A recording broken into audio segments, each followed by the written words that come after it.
Presiden Joko Widodo ternyata tidak main-main dengan pernyataannya di awal pembentukan kabinet, yakni akan mengganti menteri-menteri yang dinilai berkinerja di bawah target yang diharapkan. Ya, hal ini terbukti pada 12 Agustus lalu, meski masa bakti kabinet belum genap 1 tahun, Jokowi bahkan telah mereshuffle 6 orang menteri di kabinetnya. Tanggal 12 Agustus 2015, Jokowi membuat gebrakan baru di tubuh kabinet kerja yang dipimpinnya. Pasalnya, belum genap 1 tahun kabinet berjalan, 6 posisi menteri sudah dirombak oleh Jokowi. Dalam perombakan tersebut, Jokowi mengganti langsung 3 menteri koordinator, 2 menteri di kementerian, dan sekretaris kabinet. Jika dilihat dari pilihan perombakan posisi menteri yang direshuffle, terlihat bahwa perombakan ini sengaja disasarkan untuk pertama, mengefektifkan komunikasi di tubuh kabinet.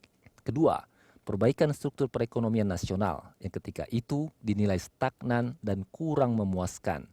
Kedua, keinginan untuk menciptakan situasi politik, hukum, dan keamanan yang lebih harmonis jauh dari kegaduhan. Tentu, kebijakan yang ketika itu tengah dinanti oleh publik ini bisa jadi memang cukup tepat untuk dilakukan oleh Jokowi.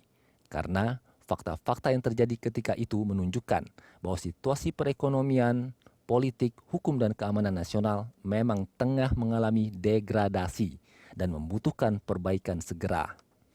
Berdasarkan laporan dari BPS, pertumbuhan ekonomi di triwulan kedua tahun 2015 tingkat pencapaiannya hanya berkutat di level 4,67% saja. Jika dibandingkan dengan pertumbuhan triwulan sebelumnya, maka kecenderungan pertumbuhan ekonomi nasional ketika itu terdeteksi tengah mengalami perlambatan. Sementara di bidang politik, hukum, dan keamanan, ditandai dengan timbulnya ketegangan berkepanjangan antara Komisi Pemberantasan Korupsi KPK dan Polri.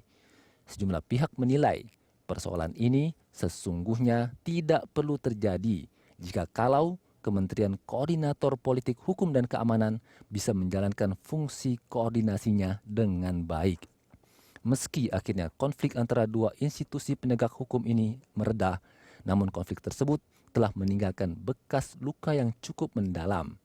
Publik mulai terbelalak bahwa betapa lemahnya kepemimpinan Presiden dan menteri-menteri di bidang ini dalam menangani persoalan dua lembaga yang seharusnya berjalan harmonis saling mengisi satu dengan yang lainnya.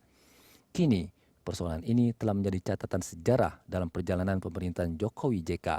Publik kini tengah menunggu akankah reshuffle yang dilakukan Jokowi ini dapat memberikan perubahan yang lebih baik dalam 4 tahun ke depan kiprah kabinet kerja. Tim Liputan, Berita 1 TV.